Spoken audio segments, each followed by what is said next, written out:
Welcome to Rustbusters Installation Guide for Chevy GMC's 1999 to 2006 Silverado and Sierra.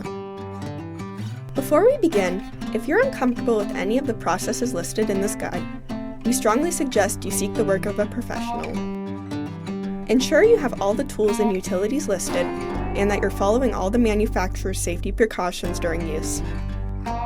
Step 1. Disconnect your vehicle's battery and inspect for potential fire hazards such as leaking fuel lines and engine components.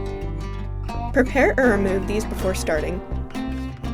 Finally, clear the work area of any safety hazards. Step 2. Our part features removable perforated plates. If you're keeping the factory body mount, cut on those lines and remove the plate. If not, remove your body mount. Step 3. Tack weld the part onto the frame. Then, weld the part on fully. Finally, coat the part and work area with primer or other rust inhibitor to help prevent or reduce the risk of rust formation. Then you're done!